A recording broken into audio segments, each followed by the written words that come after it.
من ناصر ينصرنا محرم آ گیا لوگوں ہمیں آنسو بہانے دو محرم آ گیا لوگوں ہمیں آنسو بہانے دو اور محمد و آل محمد صلوات اللہم صلی علی محمد و آل محمد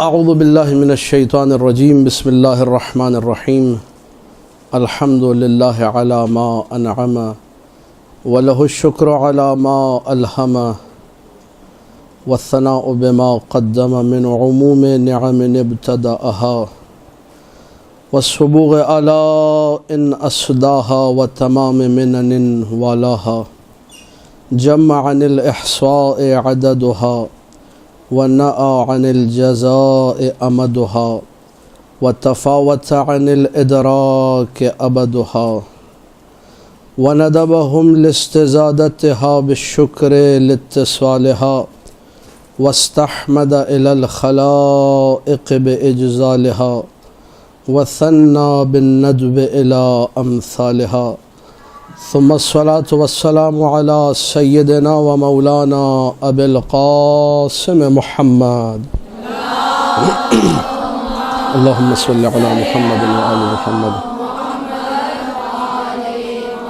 وآله الطيبين الطاهرين المعصومين المظلومين المنتجبين الأخيار ولعنة الله على أعدائهم الأشرار أما بعد فقال الله تبارك وتعالى في كتابه المبين بسم الله الرحمن الرحيم وجادلهم بالتي هي أحسن مل کے بآواز بلند صلوات پڑھ دیجئے اللهم صل على محمد وآل محمد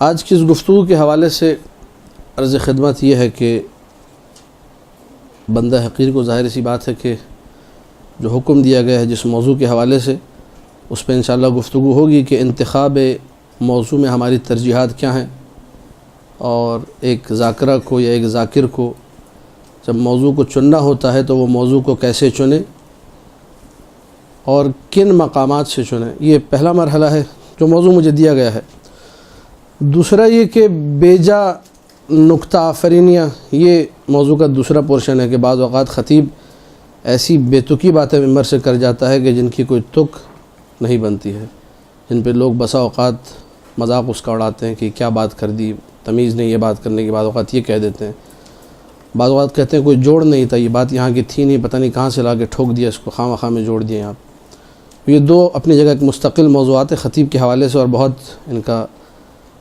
کلیدی جسے کہا جائے عمل دخل ہے خطابت میں لیکن قبل اس کے کہ ان ساری باتوں کی طرف میں آؤں مقدمتاً دو تین باتیں آپ کی خدمت میں عرض کروں گا آپ لوگ بآواز بلند صلوات پڑھ دیجئے اللہم صلی علی محمد و آل محمد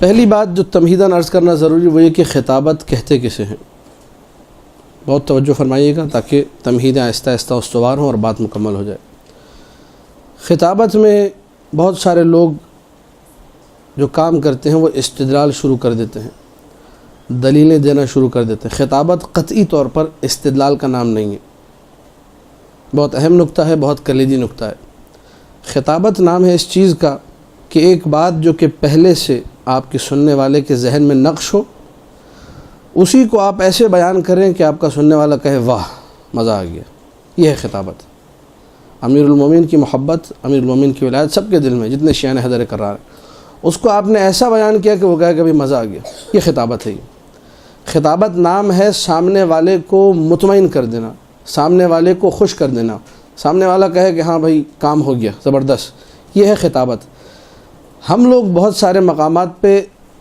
درس دے رہے ہوتے ہیں اور کہتے ہیں جی خطابت کی ہے درس کا مطلب کیا ہے درس عربی زبان میں کہتے ہیں رگڑنے کو پیسنے کو درس یدرس درسن گندم کو پیسنا اس کے لیے لفظ استعمال ہوتا ہے درس کسی بات کو بار بار ریپیٹ کرنا کسی بات کو بار بار اتنا کہنا کہ سامنے والے کے ذہن میں پختہ ہو جائے اس کو پکی یاد ہو جائے، اس کے ذہن نشین آپ کرا دیں اس بات کو، یہ کہلاتا ہے درس۔ درس میں اور خطابت میں زمین آسمان کا فرق ہے۔ جو ذاکرات اس بات کی طرف اپنی توجہ مرکوز کیے ہوئے ہیں کہ ہم نے خطیبہ بننا ہے، تو پہلی چیز یہ ذہن نشین کریں کہ مجھے بات کرنے کا ڈھنگ آنا چاہیے، کہ میں کیسے بات ایسی کروں کہ سامنے والا کہے کہ ہاں اب جو ہے یہ بات ہمارے ذہن میں نقش ہو جائے گی۔ ہمارے بڑے بڑے جو ہے علماء تھے جو باتوں کو ایسے بیان کرتے تھے، جو خطبہ مثلا، علماء ظاہر عالم الگ ہے، خطیب الگ ہے۔ بہت سارے لوگ عالم ہوتے ہیں بولنا نہیں آتا، خطیب نہیں ہے۔ اظہر حسن زیدی صاحب تھے، بڑے پیارے طریقے سے بڑی سے بڑی بات ایک سے دو جملوں میں کہہ جاتے تھے۔ ایک جملہ ان کا میں پڑھا تھا گزشتہ دنوں سوشل میڈیا کے اوپر، کہنے لگے کہ آل محمد پر لوگوں نے تیر اٹھا لیے، پتہ نہیں نیزے اٹھا لیے، پتھر اٹھا لیے، سب کچھ اٹھا لیا، لیکن آل محمد کے کردار پر کوئی انگلی نہیں اٹھا سکا۔ تو ایک دیکھیے، ایک جملہ کہا، اس کے اندر پورا میسیج دے دیا، بہت بڑا پیغام دے دیا۔ یہ خطابت ہے، یہ درس بھی آپ کا اس میں ہے، استدلال بھی پوشیدہ ہے اس میں، سامع بھی خوش ہے کہ کیا بات کی، آپ لوگوں نے بھی تین چار جو غور سے سننے جو نے کہا سبحان اللہ، مزہ آ گیا۔ یہ خطابت ہے۔ خطابت کا نام جو مرحوم مظفر نے تعریف کی، اقناع جمہور۔ ملکتن ایک ایسا ملکہ ہے، ایک ایسی کوالٹی، ایک ایسی صفت جس کے بعد آپ میں صلاحیت پیدا ہوتی ہے، آپ سامنے والے کو قانع کر سکیں، مطمئن کر سکیں۔ خطابت میرے اور آپ کے لیے مشکل نہیں ہے، جس بھی زبان کے آپ ہوں اس زبان کا ادب آپ کو آنا چاہیے۔ اردو زبان ہے، اردو زبان میں جو ناولز ہیں ان کو انسان پڑھے اپنا اردو ادب اچھا کرنے کے لیے، نہ کہ وقت برباد کرنے کے لیے۔ جب ادب اچھا ہو گیا، شاعری ہے، جن کو شاعری سے لگاؤ ہے وہ شاعری جا کر پڑھیں، اردو الفاظ کو سیکھیں، توجہ کریں کہ جملے کا جو پورا جسے کنسٹرکشن کہا جاتا ہے، جو ساخت ہے وہ کیا ہے، مبتدا کیا ہے، خبر کیا ہے، آگے پیچھے ساری چیزوں کو نوٹ کریں۔ آہستہ آہستہ آپ کی اردو جو ہے اچھی ہونے لگی۔ ابھی بہت سارے ہمارے خطیب ہیں، نام کسی کا ظاہر یہاں میں نہیں لے سکتا، لیکن یہ کہ بڑی بڑی اردو کی غلطیاں آپ کو ان کی تقریروں میں نظر آئیں گی۔ حتیٰ بسا اوقات مذکر و مؤنث کی غلطی نظر آتی ہے، مذکر کو مؤنث پڑھ جاتے ہیں، مؤنث کو مذکر پڑھ جاتے ہیں۔ اچھا، بسا اوقات سبقت لسانی کی وجہ سے ہوتا ہے، تیزی میں بول جانے کی وجہ سے زبان سلپ ہو جاتی ہے۔ خطابت نام ہے ٹھہر کے گفتگو کرنے کا، خطابت نام ہے الفاظ کو چبانے کا۔ جو الفاظ کو چبانا جانتا ہے وہ بہترین خطیب ہے، جو الفاظ کو ٹھہر ٹھہر کے بولنا جانتا ہے وہ بہترین خطیب ہے، سامنے والے کو جو مطمئن کرنا جانتا ہے وہ بہترین خطیب ہے۔ خطابت ائمہ سلام اللہ علیہم کی نگاہ میں ایک بڑا مقام رکھتی ہے۔ ہمارے ائمہ نے خطیبوں کو مقام دیا ہے، خطیبوں کی باقاعدہ تعریف کی ہے۔ آپ سوچئے، ممبر سلونی پہ بیٹھنے والی ہستی امیر المومنین سلام اللہ علیہ سے بڑھ کے کون خطیب ہوگا؟ اللہم صلی علی محمد و آل محمد۔ مولا جو خود کائنات کی بہترین خطیب ہے، ابن ابی الحدید معتزلی نے شرح نہج البلاغہ میں یہ لکھا کہ تعلم الناس منہ الخطابۃ والکتابہ، لوگوں نے امیر المومنین سے خطابت بھی سیکھی، لکھنا بھی سیکھا، دونوں فن مولا علی سے سیکھے۔ یہی امیر المومنین ہے، اپنی ان تمام تر جو ہے فصاحتوں، بلاغتوں، خطابتوں کے بعد خود نیچے بیٹھتے تھے، صعصع کو ممبر پہ چڑھاتے تھے۔ آپ لوگوں نے سنا ہوگا یقیناً صعصع بن صوحان، جن کی آج مسجد بھی موجود ہے کوفہ کے اندر، سہلا کے بالکل سامنے ان کی مسجد ہے۔ مولانا نے ان کو کہا تم بہترین خطیب ہو، تم خطبہ دو، میں سنوں گا۔ اس کا مطلب آل محمد کو خطیب کی عظمت کا معلوم ہے، خطیب کو اس کا مقام انہوں نے خود پہچانوایا کہ تم بہترین خطیب ہو، تم توانا خطیب ہو، تم لاجواب خطیب ہو، تم خطابت کرو، میں سنوں گا۔ تو اگر ہم میں سے کوئی بھی اچھی خطابت کرنا جانتا ہو، آل محمد کا ذکر اچھے طریقے سے کرنا جانتا ہو، تو ہمارا جو عقیدہ بنا ہوا ہے اور مسلمہ عقیدہ ہے یہ، اگرچہ اس پہ روایات کم ہیں پر علماء کے جو واقعات ہیں اور بہت سارے قرائن جو موجود ہیں کہ آل محمد مجلسوں میں شریک ہوتے ہیں، تو انسان یہ سوچے کہ میں ذکر کر رہا ہوں تو بیوی شاید سن رہی ہوں اس ذکر کو، امیر المومنین سن رہے ہوں، کوئی آئے نہ آئے، امام زمانہ کی نگاہ تو ہے میرے عمل پر، امام زمانہ سن رہے، تو جتنا اچھا ہو سکتا ہے میں اس کو انجام دوں۔ اب ایک بات کروں گا، اب ممکن ہے کوئی اس بات کو نیگیٹیولی لے، لیکن آپ کوشش کریں گے اس کو پازیٹیولی اپنی نگاہ میں رکھیں۔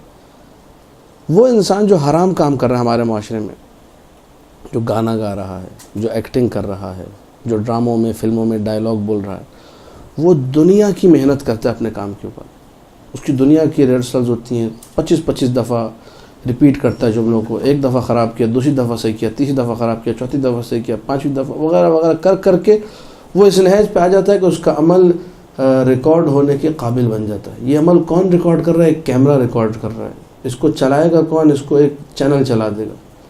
میرے اور آپ کے عمل کو ریکارڈ کرنے والے ائمہ سلام اللہ علیہم، قرآن کی آیت ہے کہ اللہ ان کے عمل کو دیکھتا ہے، رسول اور مؤمنین دیکھتے ہیں۔ تفسیر برہان میں روایت موجود ہے کہ معصومین نے فرمایا وہ مؤمنین ہم ہیں جو تمہارے اعمال پر ناظر ہیں۔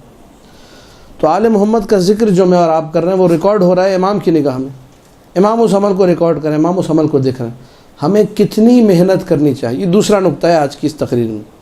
خطابت کے لیے بے انتہا محنت کی ضرورت ہے۔ یہ آج کل جو سلسلہ بنا ہوا ہے کہ جی یوٹیوب سے مجلس ڈاؤن لوڈ کی، آگے پیچھے کر کے جا کے پڑھ دی، میں آپ لوگوں سے دست ادب جوڑ کر گزارش کروں گا اپنی بہنوں سے، خدا را اس کام کو انجام مت دیں۔ یہ اپنے ساتھ بھی ظلم ہے، اس مجلس کے ساتھ بھی ظلم ہے، اور جن کو آپ سنائیں گی ان کے ساتھ بڑا ظلم ہے۔ جو ہے اپنی شناخت آپ خود بنائیے، محنت کریں، وقت لگے گا۔ آج ممبر پہ آپ نہیں آئیں گی، 2 مہینے بعد ممبر پہ آ جائیں گی، 3 مہینے بعد آ جائیں گی، سال بعد آ جائیں گی، لیکن وہ جو سال بعد آئیں گی وہ آپ ممبر پہ آئیں گی۔ آج اگر آپ نے چھلانگ مار کے یوٹیوب کی مجلس سے یا CD سے یا کسی کلپ سے ممبر پہ اپنے آپ کو چڑھایا، وہ جس کا کلپ پڑھ رہی ہوں گی وہ ممبر پر ہوگا، جسم آپ کا ہوگا، روح اس کی ہوگی۔ تو محنت آپ خود جب کریں گے اس کا مزہ ہی الگ ہے۔ لوگ کہیں گے بھائی یہ زبردست مجلس پڑھتی، لیکن اگر آپ نے کسی اور کی پڑھ دی کہیں گے ہاں ان کی مجلس پڑھی اچھی پڑھی تھی، ان کی پڑھی اچھی پڑھی تھی، ان کی کاپی کی اچھی کی تھی، ان کی نقل اتاری اچھی اتاری تھی۔ تو آپ نقل مت اتاریں، کاپیاں مت کریں، آپ جو ہیں کتابیں موجود ہیں الحمدللہ۔ کوشش کریں، تیسرے نقطے کی طرف آ رہا ہوں میں، محنت میں کوشش کریں، اور اسی نقطے سے میں جڑ جاؤں گا اپنے اصل موضوع کی طرف۔ انتخاب موضوع میں ہماری ترجیحات کیا ہونی چاہیے؟ کوشش کریں کہ زیادہ سے زیادہ حدیث کی کتابوں کا مطالعہ کریں۔ بندہ حقیر جب سے نجف اشرف گیا ہوں، ڈیلی کوشش یہ ہوتی ہے کہ روزانہ 1-2 حدیثیں پڑھوں۔ اچھا میں ہوں تھوڑا سستی میرے اندر ہے، نہیں کر پاتا، 10 کام ہیں، یہ کام وہ کام، پھر بیگم کے آرڈر، سامان لو، فلانا کر لو، ڈھمکانا کر لو۔ تو حدیث کا مطالعہ مجھ سے کیا کیا میں نے کہا 2 بندے ہونے چاہیے۔ ایک طالب علم کو اپنے ساتھ رکھ لیا، جسے ہم لوگ کہتے ہیں مباحثہ، ٹھیک، ڈیبیٹ سیشن آپ کہہ لیجئے، آرگومنٹ سیشن آپ کہہ لیجئے، جو آپ کو نام دینا چاہیں۔ اس میں بیٹھ کر ایک دن وہ حدیث پڑھتا ہے ایک طالب علم، ایک دن میں پڑھتا ہوں، تیاری دونوں کر کے آتے ہیں۔ روزانہ تقریباً 8 سال ہو گئے ڈیلی ایک حدیث پڑھتا ہوں میں۔ کئی حدیث کی کتابیں اس طریقے سے ختم کر لی درس کی صورت میں۔ تو طریقہ بھی میں نے آپ کو بتا دیا، اگر آپ کو حدیث پڑھنی ہے خود سے پڑھنے بیٹھیں گی، 2 دن پڑھا 3 دن پڑھا، آپ کو مزہ نہیں آیا، لطف نہیں آیا کہ آپ چھوڑ دیں گی۔ پیئر بنا لیں، کسی وہ لڑکی کو جو آپ کے ساتھ جو ہے ہم آہنگ ہو مزاج میں، آپ کی دوست ہو، قریبی سہیلی ہو، جو بھی ہو، اس کو پکڑنے کے بھائی ہم نے روزانہ یہ کام کرنا ہے، ذاکرہ تم بھی بن رہی ہو، ذاکرہ میں بھی بن رہی ہوں۔ ڈیلی ہم لوگ روزانہ ایک حدیث کا ترجمہ پڑھ کر آئیں گے، کام کریں گے۔ اب مجھے نہیں معلوم یہاں القائم میں آپ لوگ عربک گرامر پہ کام کرتے نہیں کرتے۔ اگر صرف و نحو آتی ہے آپ لوگوں کو، گرامر پڑھ رہے ہیں آپ لوگ، تو لازمی طور پر عربی کتاب کو پڑھیں، اردو کو چھوڑ دیں، عربی لغت دیکھیں، جو یہ کام کر سکتے۔ جو نہیں کر سکتے وہ ترجمے کے ذریعے مباحثہ کریں، لیکن لازمی طور پر ترجمے پہ بھروسہ مت کریں، کسی عالم سے اس کو ویریفائی کریں کہ مولانا صاحب یہ حدیث تھی، کیونکہ آج کل ترجمے وہ لوگ بھی کر رہے ہیں جن کو بسم اللہ کا ترجمہ بھی ٹھیک سے کرنا نہیں آتا۔ یہ اس پہ آپ لوگ دقت کیجیے گا۔ ترجمہ پڑھا آپ نے، اس کے بعد فوراً اگر ممبر پہ جا کے پڑھ دیے تو یہ ہے بے وقوفی، نادانی ہے۔ ترجمہ پڑھیں، عالم سے چیک کریں، مولانا صاحب یہ حدیث ہے، یہ ترجمہ لکھا ہوا ہے، کیا یہ صحیح میں سمجھی ہوں، کیا ایسا ہی ہے؟ انہوں نے کہا ہاں بالکل ایسا ہی، آپ صحیح سمجھی۔ اب آپ جا کے ایک عالم دین کی ویریفیکیشن کے بعد اس کو ممبر پہ جا کر پڑھیے۔ یہ وہ احتیاطیں ہیں جس کے بعد آپ کے لغزش کے امکانات کم ہو جائیں گے۔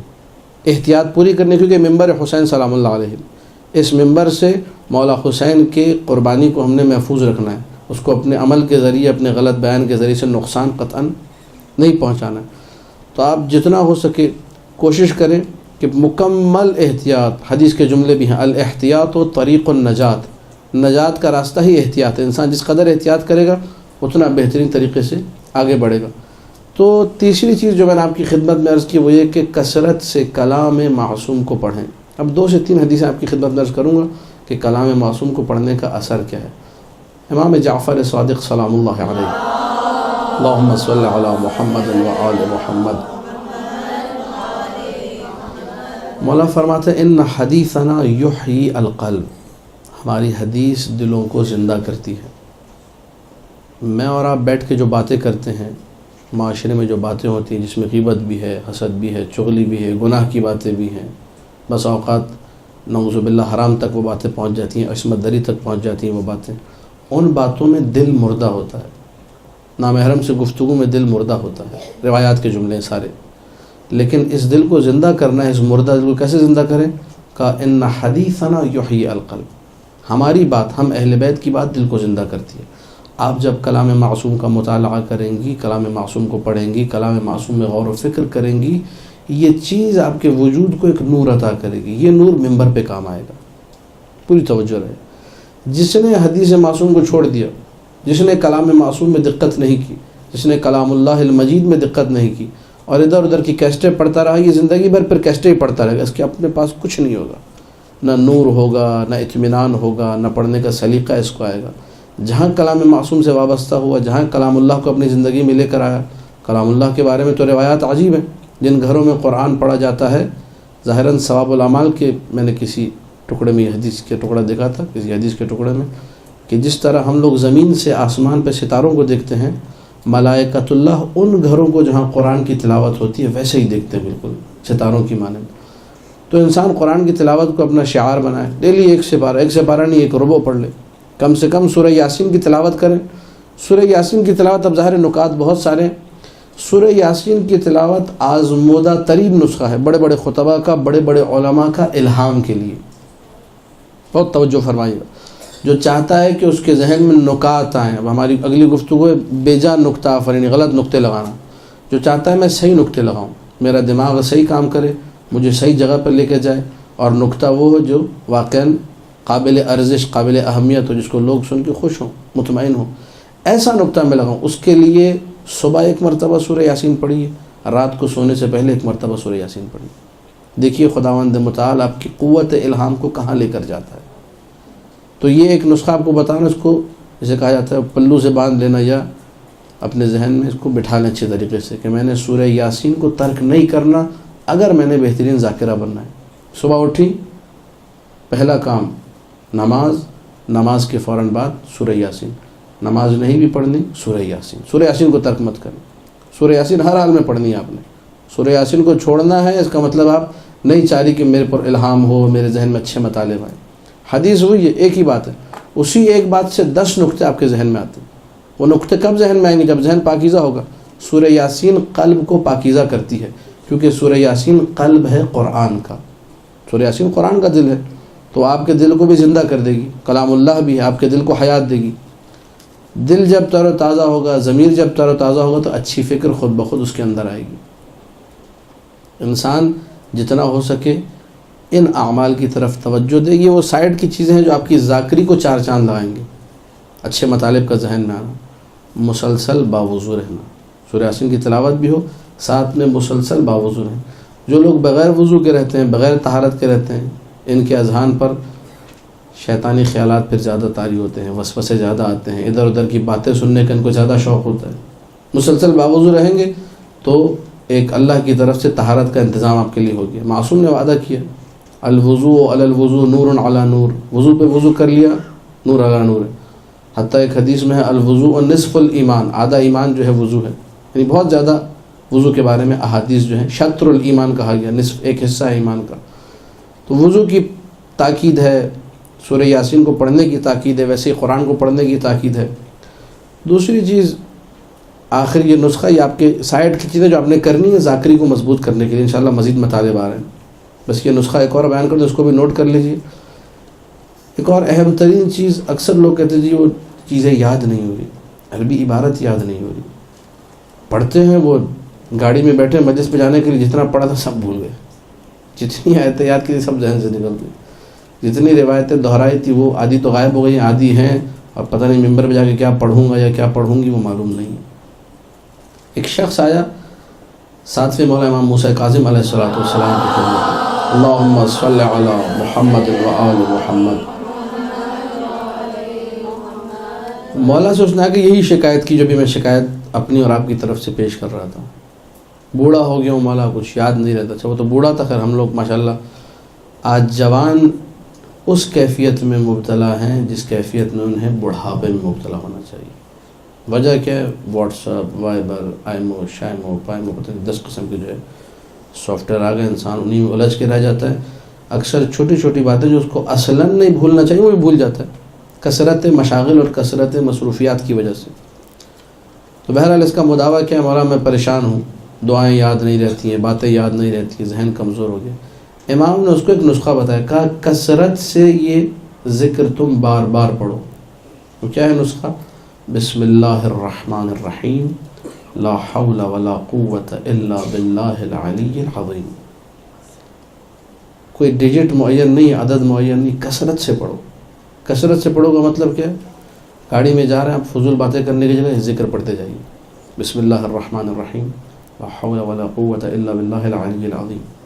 بسم اللہ الرحمن الرحیم لا حول ولا قوت الا باللہ العلی العظیم. جتنا آپ پڑھیں گی میموری آپ کی انتہائی قوی ہو جائے گی. آیت الکرسی تو ہے ہی ہے, کم سے کم دن میں 21 مرتبہ آیت الکرسی کا ورد ہے.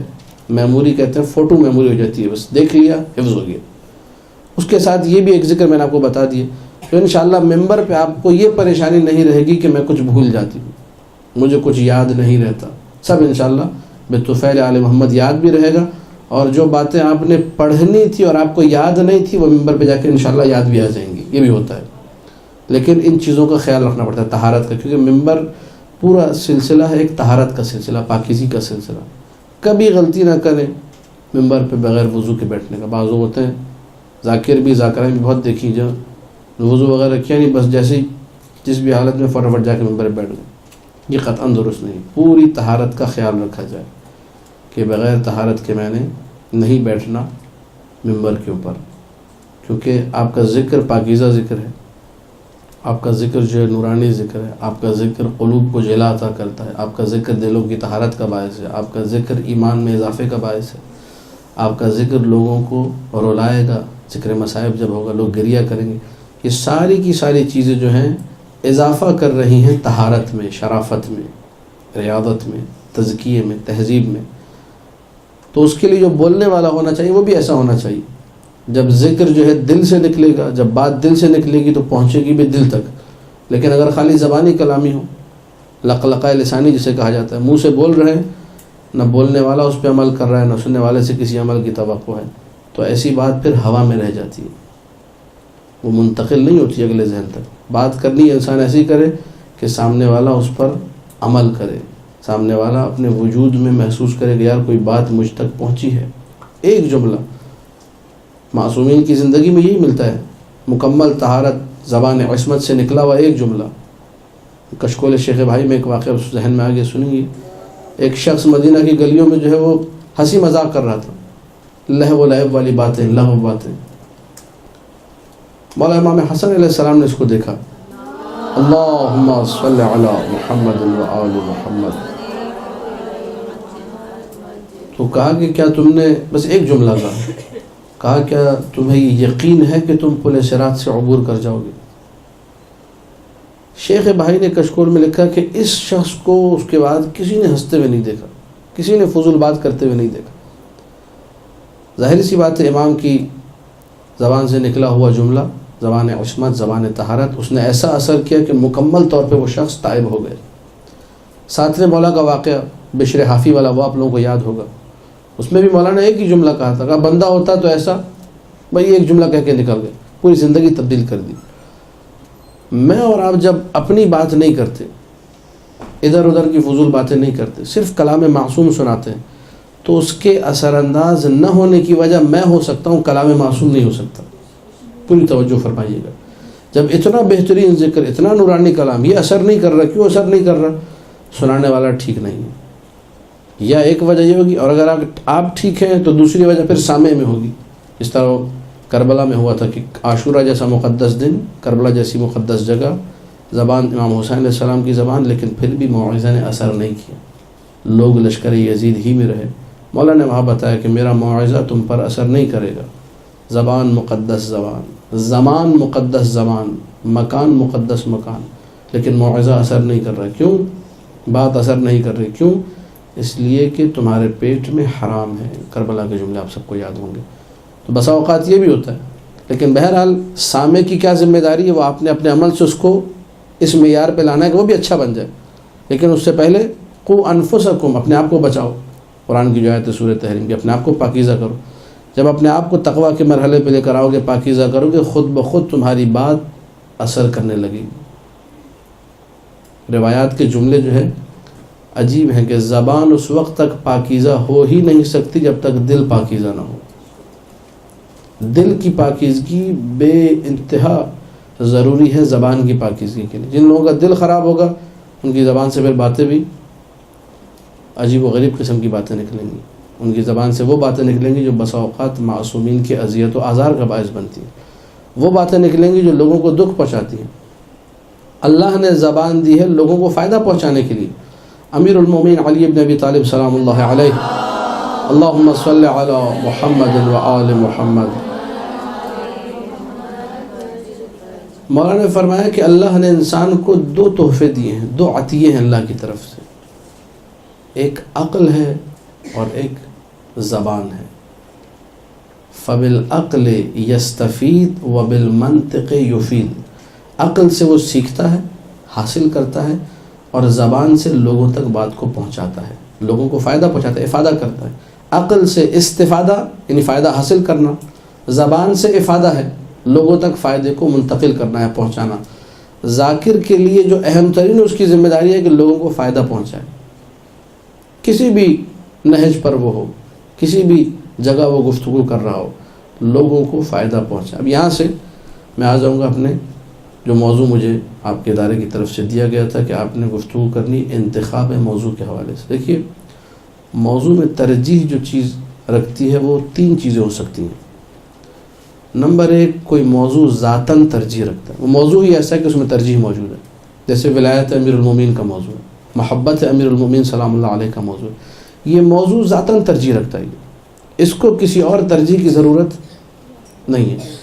بسا اوقات کوئی موضوع ذاتاً اتنی ترجیح نہیں رکھتا، لیکن زمانہ اسے باعث ترجیح بنا دیتا ہے. وقت ایسا ہوتا ہے، زمانہ ایسا ہوتا ہے کہ اب اس کی ترجیح جو ہے بڑھ جاتی ہے.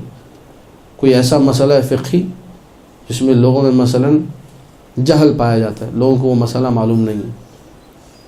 اب آپ نے وہ مسئلہ بیان کرنا شروع کیا تو ویسے ذاتاً اس کا وہ مقام نہیں ہے مسئلے کہ ایک چھوٹا سا مسئلہ ہے، شریعت کا مسئلہ، جو اس کا فضل ہے وہ مقام اپنی جگہ محفوظ، لیکن یہ کہ اس کو باقاعدہ ممبر پہ ڈسکس کیا جائے، لوگوں کے سامنے برملا بیان کی، اس پہ تقریریں ہوں، خطابات ہوں، ان سب کی ضرورت نہیں ہے. لیکن بعض اوقات زمانہ ایسا ہوتا ہے کہ وہ بیان کرنا ممبر سے ضروری ہو جاتا ہے، تو بسا اوقات زمان ترجیح دے دیتا ہے. یا مثلا کچھ زمانے ایسے ہیں کہ جن سے منسوب باتیں جو ہیں ضروری ہیں. عاشور کا دن ہے، مثلا عاشور کا دن زمانہ ہے. رمضان کا جو مہینہ ہے وہ زمانہ ہے. رجب و شعبان ایک زمانہ ہے، مہینے ظاہر دن راتیں وغیرہ سب زمانہ ہے. شب قدر ایک زمانہ ہے. اب آپ شب قدر میں تقریر کر رہے ہیں تو شب قدر کی ترجیح آ گئی یہاں پر. لیکن اگر آپ آج کے دن بیٹھ کے شب قدر پہ گفتگو کریں تو لوگ کہیں گے یار یہ گفتگو جو مثلا ماہ رمضان کی پتہ نہیں اب کیوں شروع کر دی یہاں پر. ابھی ہم نے نہ شب قدر کے اعمال کرنے نہ کچھ کرنا ہے، ربط قائم نہیں رہ پائے گا. تو بسا اوقات زمانہ ترجیح کا باعث بنتا ہے، بسا اوقات مکان ترجیح کا باعث بنتا ہے. جس جگہ پر آپ ہیں اس کی بھی 2 قسمیں ہیں. ایک دفعہ خود اس جگہ پہ آپ نے گفتگو کرنی ہے، مثلا آپ زیارت کے لیے چلے ہیں کربلا پہ، اب آپ کو ذاکری کا موقع ملا ہے، کاروان میں آپ ہیں، آپ کربلا کی فضیلت پہ گفتگو کر رہے ہیں. مثلا کربلا کی زمین کعبہ سے افضل ہے، کربلا کی زمین کے بارے میں مولانا نے کہا کہ کربلا جیسی کوئی زمین نہیں ہے، کربلا کی زمین کے یہ فضائل ہیں. اب چونکہ آپ اس کربلا کی زمین پر انتخاب موضوع ہو گیا کہ کربلا پہ گفتگو کرنی ہے، تو مکان نے آپ کو موضوع چن کے دے دیا. عاشور کا دن ہے، عاشورہ پہ گفتگو کر رہی ہے. لا یوم کیوم عاشورہ، عاشورہ کے دن کے معنی کوئی دن نہیں ہے. لا یوم کیوم یا ابا عبداللہ، لا یوم کیوم قتل الحسین. 5-6 روایتیں آپ نے اٹھائی. عاشور کے دن کا اور کیا مقام ہے وہ آپ نے اٹھایا. عاشور کے دن دشمن کیا کرتے ہیں، دوست کیا کرتے ہیں، وہ پوری ایک تقریر آپ کی تیار ہو گئی. تو بسا اوقات زمانہ آپ کو موضوع دیتا ہے، بسا اوقات مکان آپ کو موضوع دیتا ہے. مکان میں نے بتایا کہ 2 قسم، یا تو خود وہ مکان پہ گفتگو کریں گی، یا یہ کہ اس جگہ جو رہنے والے لوگ ہیں انہوں نے آپ سے تقاضا کیا کسی موضوع کا، وہ کوئی موضوع آپ کو دے رہے ہیں کہ قبلہ ہمارے علاقے میں یہ مسئلے مسائل ہیں، محترمہ ہمارے علاقے میں یہ مسئلے مسائل ہیں، آپ ان پہ گفتگو کیجیے. تو مکان کے رہنے والے آپ کو بسا اوقات موجود دے دیتے ہیں. اور یہ ایک خطیب کے لیے ایک نقطہ بھی ذہن نشین کیجیے، جہاں بھی آپ مجلس پڑھنے جائیں مولا آپ لوگوں کو سب کو توفیق دے گا کہ انشاءاللہ دنیا بھر میں آپ لوگوں کو یہ ذکر اہل بیت کی فضیلت اور سعادت نصیب ہو. یہ ہمارے اساتذہ نے اس نقطے پہ بڑا زور دیا، بہت بیان کیا. نجف اشرف میں ہمارے استاد ہیں آیت اللہ صادق خرسان، فرماتے ہیں جس علاقے میں مجلس پڑھنے جاؤ پہلے اس علاقے کی ثقافت سے اپنے آپ کو آشنا کرو، پہلے اس علاقے کے کلچر سے اپنے آپ کو آشنا کرو، پہلے ان لوگوں کے حال احوال معلوم کرو، کیسے لوگ ہیں، کیا ان کی ثقافت ہے، کیسے رہتے ہیں، مزاج ان کا کیا ہے، کس طبیعت کے مالک ہیں، کون کون سے مسائل ہیں، کیا سننا پسند کرتے ہیں، کون سی باتیں ان کو پسند آتی ہیں، کون سی باتیں ناپسند ہیں. پتہ چلا ان کو جو باتیں ناپسند ہیں آپ نے ساری وہی جا کے ممبر سے کر دی، تو بجائے اس کے کہ وہ ذکر اچھا ہوتا وہاں لڑائی جھگڑے فساد وغیرہ ہو گئے. تو سامع کا خیال رکھنا بے حد ضروری ہے. آپ نے اگر اچھا خطیب بن کر ممبر سے حق ادا کرنا ہے تو سامع کی ناپسندیدہ بات کو بھی ایسے کرنا ہے کہ وہ سکون سے سنے، کہا یہ بڑی بہترین بات ہوئی، مزہ آ گیا بھائی. یہ آپ کا ہنر ہے، ہنر گفتار، ہنر منطق، بولنے کا ڈھنگ سنگ آپ کا ہوگا، یہ کہ آپ کو کیسے بولنا آتا ہے. لیکن اگر ان چیزوں کا خیال نہیں رکھا، پہنچ گئے موضوع آپ نے اپنا چن لیا، بس اس موضوع میں نے تقریر کرنی ہے، تو یہاں کیا کرے جب آپ کو حالات معلوم نہیں ہیں. ایسے موضوع کو چنے جو موضوع ذاتاً ترجیح رکھتا ہو. اس میں ذاتاً ترجیح میں بہترین مثالیں یہ ہیں کہ ائمہ کے فضائل ہیں، قرآن کی آیات آپ نے اٹھا لی، ان کی تفاسیر اٹھا لی. کچھ علاقوں میں آپ لوگ جائیں گے، وہاں پہ لوگ آئیں گے، مولانا صاحب یہ آپ جو ہے نا داڑھی پہ ضرور بولیے گا. اچھا ہوتا کیا ہے، اس کا پھڈا چل رہا ہے کسی دوسرے کے ساتھ، وہ داڑھی کٹا ہے، یہ داڑھی والا ہے، وہ آپ سے کہتے ہیں داڑھی پہ بولیے گا. یہ ہم لوگوں کے ساتھ ہو چکا ہے. آپ نے جا کے مجلس پڑھی داڑھی پہ، اگلے لڑنے کو آگے آپ سے کہا آپ نے کیوں پڑھا بھائی، کل میری اس سے بحث چل رہی تھی، آج آپ نے میرے خلاف بولنا تھا، اور کبھی آپ کو یاد نہیں آیا. اسی طرح اور مثال آپ لوگ بنا لیجئے. یہ جو لوگ آپ کو آگے کہیں نا کہ اس پہ پڑھ دے، ان کی لوگوں کی باتوں میں اگر آپ لوگ گئے بے انتہا نقصان ہوگا. نہیں انشاءاللہ آپ ان سے کہیں دعا کیجئے مولا مجھے ذکر کی توفیق دے، انشاءاللہ ضرور حق تو بیان کرنا ہے. اس قسم کے جملے بول کے فی امان اللہ آپ جائیے اپنا کام کیجئے، ہمیں معلوم ہے ہم نے کیا کرنا ہے. لوگوں کی باتوں میں آنا آپ کے موضوع کو بھی خراب کرے گا، آپ کی شخصیت کو بھی خراب کرے گا. کبھی لوگوں کی باتوں میں آپ نے نہیں جانا. یہ وہ نکات ہیں شاید آپ لوگ اس کو اہمیت نہ دیں، لیکن یہ بہت اہمیت والے نکتے ہیں. بسا اوقات آپ کی پوری جو ذاکری کا جسے کہا جاتا ہے زندگی کا پورا تسلسل ہے، اس کو برباد کر سکتے ہیں اگر ان نقطوں کا خیال نہ رکھا جائے. اور یہ ہوا ہے لوگوں کے ساتھ، چھوٹی چھوٹی چیزیں لیکن بہت اہمیت کی حامل. موضوع آپ نے چن لیا کہ میں نے امیر المؤمنین سلام اللہ علیہ کی محبت پہ تقریر کرنی ہے. اللہم صلی علی محمد و آل محمد. یہ جو تقریر آپ نے کرنی ہے، اب انتخاب موضوع تو آپ نے ایک چن لیا. میں نے بتا دیا 3 قسمیں، ذاتاً ترجیح رکھتا ہے، زماناً ترجیح رکھتا ہے، مکاناً ترجیح رکھتا ہے. کوئی بھی آپ نے ایک موضوع چن لیا. اب یہ کہ اس موضوع پہ میں تقریر کیسے کروں، اس کے لیے ایک ٹپ جو ہے، ایک طریقہ میں پہلے بتا چکا آپ کو کہ آپ نے طے کرنا ہے کہ میں نے ڈیلی 1 2 3 جتنی میری کیپیسٹی، جتنی میری حیثیت ہے، مقدار ہے، حدیثیں پڑھنی ہی پڑھنی ہے. وہ جب آپ حدیثیں پڑھنا شروع کریں گے، سال 1.5 سال 2 سال آپ کے ذہن میں مطالب کا انبار ہوگا. تو حدیث کی کتاب کا مطالعہ کرنے کے بعد آپ کو پریشانی پہلے تو پیش آئے گی نہیں، لیکن طریقہ میں آپ کو بتا دیتا ہوں. طریقہ یہ کہ کسی بھی موضوع پہ آپ نے گفتگو کرنی ہے تو آپ سب سے پہلے اپنے پاس معجم المفہرس رکھیے. قرآن کی جو کتاب ہے ڈکشنری معجم، اس کا طریقہ بہت آسان ہے. تھوڑی سی آپ نے صرف کے کچھ قاعدے سیکھنے، کسی بھی عالم دین سے سیکھیں، مجھے قاعدے سکھا دیں تاکہ میں معجم دیکھ سکوں جن کو نہیں آتی. اب آپ نے جو بھی موضوع چنا ہے اس موضوع پر آپ کو تفسیر موضوعاتی ٹائپ کی چیزیں مل جاتی ہیں، مارکیٹ میں اویلیبل ہیں. قرآن کے موضوعات اردو میں بھی قرآن کے شروع میں موضوعات دیے، وہاں سے موضوع اٹھایا، آپ نے لفظ نکالنا ہے آیت کا، یہ لفظ قرآن میں کن کن مقامات پہ آیا ہے. ساری آیتیں نکل کے آ جائیں گی کہ یہ لفظ قرآن میں اتنے مقامات پہ ہے. آپ نے بیٹھ کر آیتوں کا مطالعہ کرنا ہے کہ یہ آیت کیا کہہ رہی ہے، یہ آیت کیا کہہ رہی ہے. یہ آیت 10 آیتیں 10 پڑھ لیا آپ نے. 20 آیتیں جب آپ نے کہا 20 تو میں نہیں دیکھ سکتے، چلو 15 دیکھ لیتی ہوں، 12 دیکھ لیتی ہوں، جتنا آپ نے کرنا تھا کر لیا. جب آپ نے یہ آیتیں نکال لی، ان کا ترجمہ دیکھ لیا، اب دوسرا اہم ترین کام، لازمی طور پہ اپنے گھر میں بے عنوان ایک ذاکرہ کے 3 سے 4 تفسیریں واجبی ہیں. جس کے گھر میں تفسیر کی کتاب نہیں ہے اور اپنے آپ کو ذاکرہ کہتی ہے تو خدا کا خوف کرے، اس کو نہیں کہنا چاہیے، شرم آنی چاہیے کہتے ہوئے. تفسیر کی کتاب ضروری ہے. اب اگر کسی کو جملے برے لگیں تو کوئی بات نہیں، کبھی کبھار ایسی باتیں ہو جاتی ہیں۔ تفسیر کی 4 سے 5 کتابیں ضروری ہیں۔ پہلی کتاب جو خطیب کے لیے ضروری بعنوان ذاکرہ بتا رہا ہوں میں، بعنوان ایک طالب علم کے اور جو علمی تحقیق کرنا چاہ رہا ہے، علمی کاوشیں کرنا چاہ رہا ہے، تفسیری ابحاث کرنا چاہ رہا ہے، اس حوالے سے نہیں، اس حوالے سے کہ آپ نے ممبر پہ جانا ہے، لوگوں کو ایک اچھا پیغام دینا ہے، اچھا میسیج دینا ہے، اچھی مجلس پڑھنی، اس حوالے سے بتا رہا ہوں۔ تفسیر نمونہ نمبر 1، تفسیر نمونہ بہترین تفسیر خطابت کے لیے، مطالب اس کا اردو میں ترجمہ ہو چکا ہے، مولانا صفدر شاہ نقوی کا ترجمہ موجود ہے۔ لازمی واجبی طور پہ ہر ذاکرہ کے پاس یہ تفسیر گھر میں ہونی چاہیے۔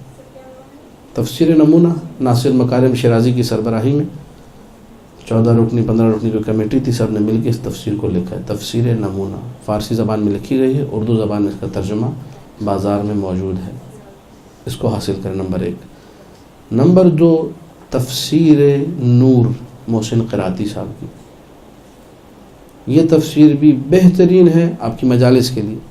آیتوں سے جو نقطے نکالے ہیں انہوں نے بہت نقطے بیان کیے، 10 نقطے اور بھی ممکن آپ کے ذہن میں ہیں جو میں نے نسخے بتائے اس کے بعد، سورہ یاسین کی تلاوت وغیرہ وغیرہ باطہارت رہنے کے بعد۔ تو پہلی تفسیر کیا ہے؟ تفسیر نمونہ۔ دوسری تفسیر، یہ 2 تفسیریں وہ ہیں جو مطالب آپ کو سمجھا دیں گی قرآنی آیات کے حوالے سے۔ 2 تفسیریں اور اس میں ایڈ کر لیجئے، 2 تفسیریں سے نام لینے سے پہلے یہ عرض کر دو ہمارے پاس تفسیر کی کچھ اقسام ہیں۔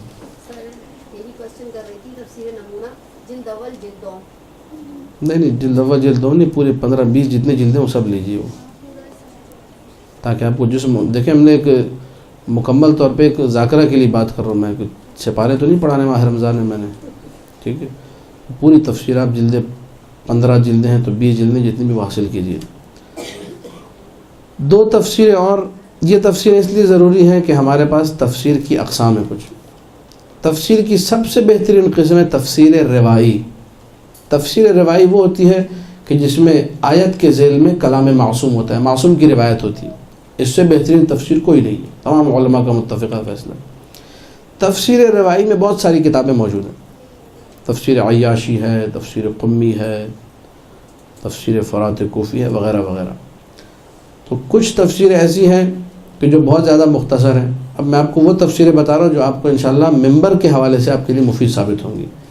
تفسیر البرہان اور تفسیر نور الثقلین۔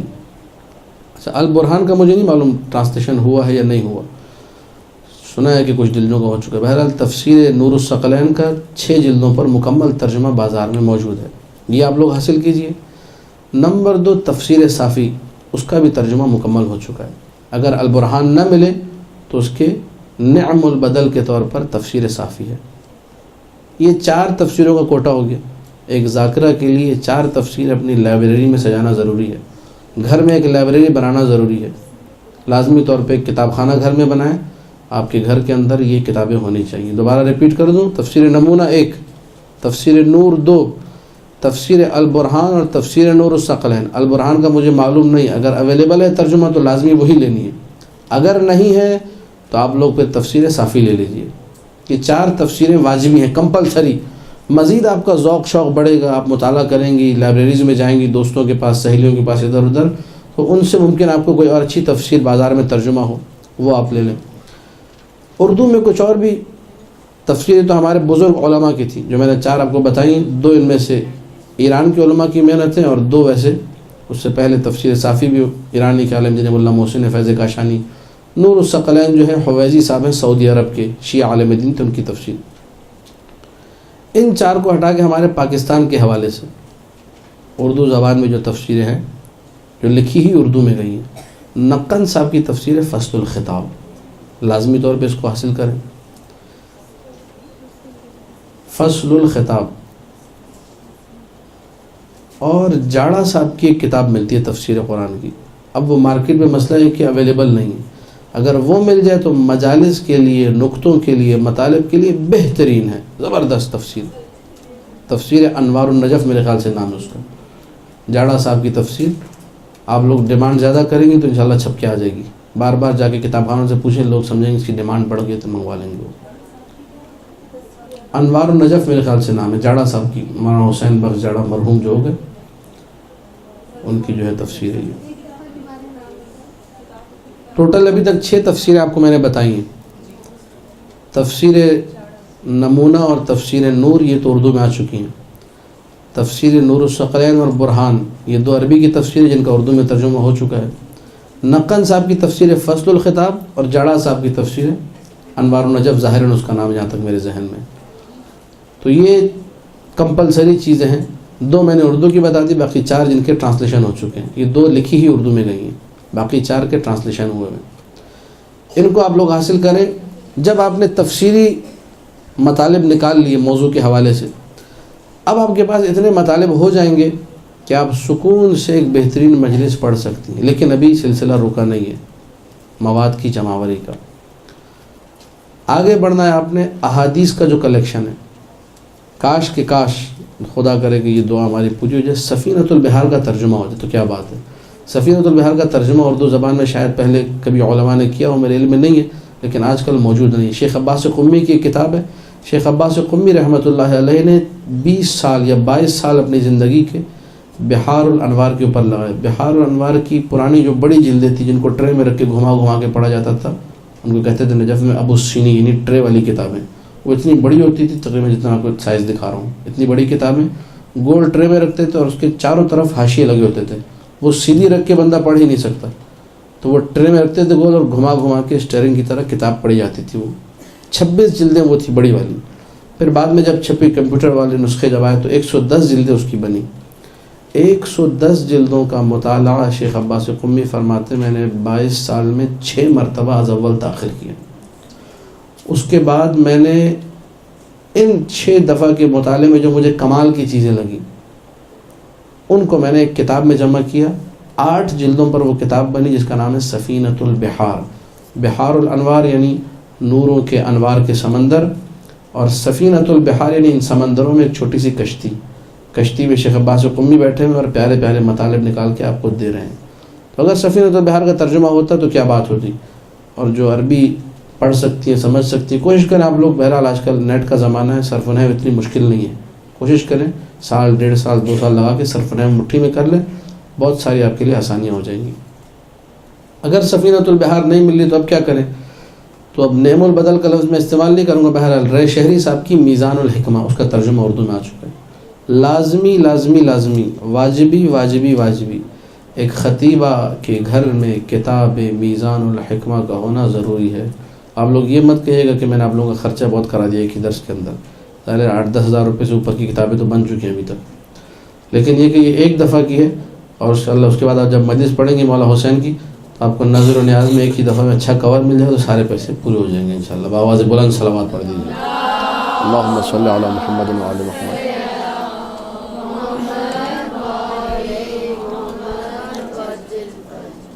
میزان الحکمہ کا کمال یہ ہے کہ اس میں ہر موضوع کے اوپر احادیث آپ کو مل جائیں گی.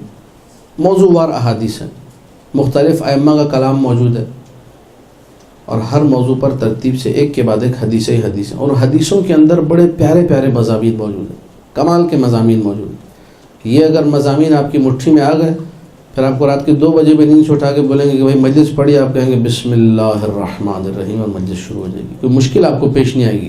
2 سال 3 سال کی محنت ہوگی, اس کے بعد زندگی بھر کی آسانی ہو جائے گی. تحف العقول ابن شعبہ حرانی دوسری کتاب حدیث کی. پہلی کتاب میں نے بتائی سفینۃ البحار, وہ ہے نہیں بازار میں, اس کی جگہ بتائی میزان الحکمہ. میزان الحکمہ کے بعد تحف العقول واجبی ہے. تحف العقول کے بارے میں یہ کہوں گا اس کا مباحثہ کریں آپ لوگ, لڑکیاں آپس میں گروپ بنائیں, روزانہ 1 صفحہ 1.5 صفحہ تحف العقول کا پڑھیں. پوری کتاب کو از اول تاخر پڑھیں. مطالعہ کہا اس کو جاتا ہے جہاں گتے سے گتے تک کی کہانی ہو. یہ جو مطالعہ آج کل ہو رہا ہے یہ مطالعے کے نام پہ جو ہے ظلم ہے. یہ مجلس پڑھ دی, موضوع آپ نے انڈیکس میں دیکھا, گھمایا, یہ ہاں صفحہ نمبر نکالا, پڑھا, فی امان اللہ, کتاب بند کر. یہ غلط طریقہ ہے. مطالعہ کرنا ہے کتاب کو آپ از اول تاخر پوری کتاب پڑھیں گے. جب بہت سی دفعہ یہ ہوتا ہے کہ وہ بات جو آپ نے موضوع دیکھ کے صفحہ نمبر نکال کے پڑھی ہے وہاں لکھی ہوئی ہوتی ہے آدھی, اور آدھا جو ہے نا 500 صفحے پہلے گزر چکا ہوتا ہے. تو وہ جو کمپائلر ہوتا ہے مؤلف, وہ پوری بات یہاں ذکر ہی نہیں کرتا. آپ آدھی بات جا کے ممبر پڑھ دیتے, نقصان آپ کو بعد میں ہو جاتا ہے. لوگ کہتے ہیں تو آپ نے آدھی بات پڑھی, اصل بات تو یہ تھی, آپ نے پڑھا نہیں ہے. تو کوشش انسان یہ کرے کہ مطالعہ جب کرتا ہے تو از اول تا آخر کتاب کا مطالعہ. اس میں یہ تحف العقول کا اردو میں ترجمہ موجود ہے، کئی لوگوں نے کیا ہے، کئی ترجمے اس کے بازار میں موجود ہیں. یہ آپ جو ہے لازمی طور پہ کتاب تحف العقول. کتنی کتابیں ہو گئی؟ تفسیر کے بعد 6 تفسیر کی بتائیں گے، اس کے بعد 4 نہیں 6 بتائیں تفسیر کے. میں نے آپ لوگ حدیث کے بھی 2 بتائیں میں نے، میزان الحکمہ اور تحف العقول. ٹھیک. تیسری کتاب،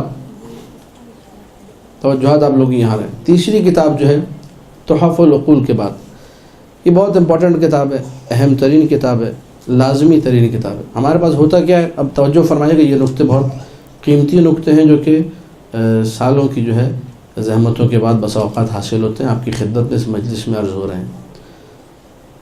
ایک حدیث آپ پڑھتے ہیں اور اس کا مثلا پوسٹر بھی بن جاتا ہے، اس کے پمفلیٹ بھی بن جاتے ہیں، اس کے پینفلیکس بھی لگ جاتے ہیں، چاروں طرف ترجمہ کر کے حدیث لگ گئی.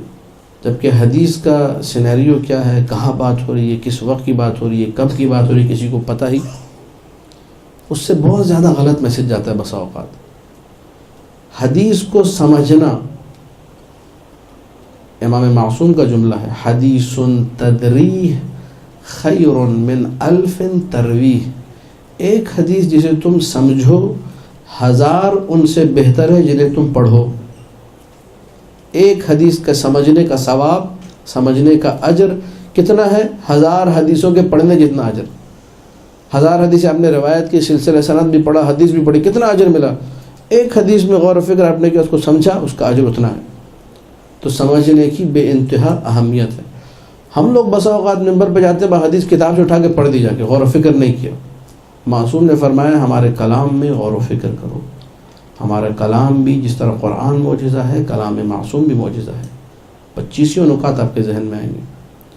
تو اب بہت ساری احادیث ایسی تھی جو سمجھ میں نہیں آتی تھی، قابل ہضم نہیں تھی، لوگوں کو پتہ نہیں تھا ان کا معنی کیا ہے. خود معصوم سے جا کر پوچھا کہ مولا یہ جملہ اس کا مطلب سمجھ میں نہیں آیا. آج کل کی جو ٹرمینالوجی آپ کہہ لیں، اس کی اصطلاح کہہ لیں، جو ورڈ خاص، وہ ہے غریب الحدیث. علم بن چکا باقاعدہ پورا علم غریب الحدیث. غریب الحدیث کیا ہے؟ حدیث کے مشکل الفاظ، حدیث کے نامانوس الفاظ، حدیث کے غیر قابل فہم الفاظ، ان کو حل کرنا، ان کو سمجھنا کہ بابا ان کا مطلب کیا ہے. پہلی کتاب عالم تشیع میں جو لکھی گئی حدیث کے مشکل الفاظ کو سمجھنے کے لیے، غریب الحدیث کو سمجھنے کے لیے، وہ شیخ صدوق نے لکھی ہے، جس کا نام ہے کتاب معانی الاخبار. ٹھیک. اردو میں اس کا ترجمہ موجود ہے. اب کچھ ترجمے اس میں پھر کہا کہ غلطیاں ہیں، میں پڑھ چکا ہوں وہ ترجمے، ان میں کافی غلطیاں ہیں. آپ لوگ لازمی طور پہ ویریفائی کریں. عربی مل جائے تو کیا بات ہے، سبحان اللہ. تو تیسری کتاب ہو گئی معانی الاخبار. پہلی کتاب دوبارہ سن لیجیے، میزان الحکمہ. دوسری تحف العقول. تیسری کیا ہے؟ معانی. یہ 3 کتابیں معانی الاخبار کے بارے میں پھر وہی جملہ دہراؤں گا، اس کا آپ لوگ مباحثہ کریں، گروپ بنا کے اس کو بیٹھ کے ایک گیدرنگ میں پڑھیں، اس پہ ورک کریں، کام کریں، زندگی بھر آپ لوگ فائدہ اٹھائیں گے. ایک چھوٹی سی میں مثال دوں گا، آپ باواز بلند صلوات پڑھ دیجیے.